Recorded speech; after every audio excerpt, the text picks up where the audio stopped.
Live. Colorado Congresswoman Lauren Boebert, as promised. Welcome back. Always nice to see you. Great to be with you, Ed.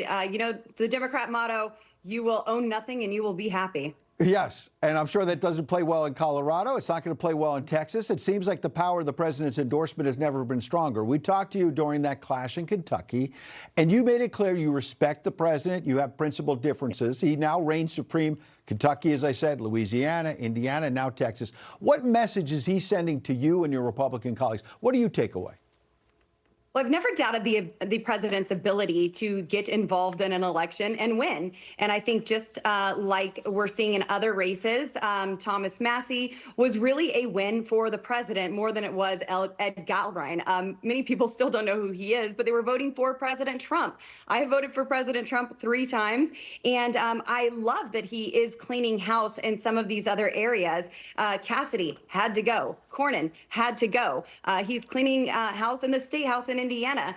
And the president's name and endorsement has always and still matters. Yes, I was on the other side of that with my friend Thomas, but that is a principled policy decision to stand by those I believe in. And I'm going to continue to stand by President Trump, and he's going to continue to win. So Democrats and Panikins are saying you're wrong in Texas, that James Tallarico can defeat Ken Paxton in November. They're trying to sell Tallarico, as you heard, as a moderate. Some, even on MS Now, are saying, no, he's like Jasmine Crockett, who I'm sure you know well there in the Congress. How do you know, Colorado's not far from Texas. How do you think calling God non-binary might play there? Well, my early days in politics, I read the Colorado Blueprint, and this was a group of millionaires that got together to change Colorado's politics all around.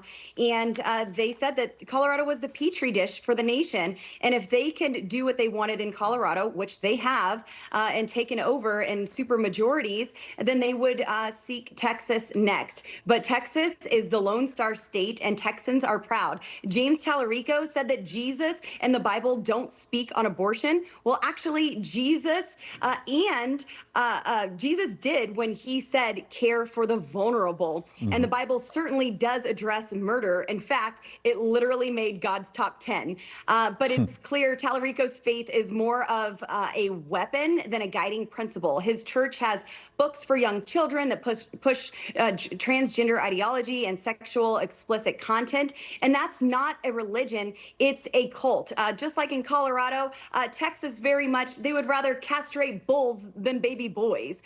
Cults make you believe very silly things like the transgender community needs abortion services too, which is another all-time idiotic line by Tallarico. And at the end of the day, Ed, James Tallarico will focus on abortion rights and transgender youth, while my friend Ken Paxton will be focused on securing the border, ensuring affordable housing by getting these massive hedge funds out of single-family home buying, and ensure Texas is leading the way as America becomes energy dominant. Absolutely. And speaking of energy dominant, we've seen a sharp increase in U.S. oil production right now, but those gas prices at the pump are still stubbornly high. You heard the president at the top of the broadcast tell his cabinet, tell the nation, I'm not going to let Iran dictate the terms of his midterms. Basically, right, if he's going to lose the midterms over making sure they don't have nuclear weapons, he's fine with that. What are real Americans saying where you're campaigning? What do your constituents think about the gas prices? What do they think about this mission in Iran?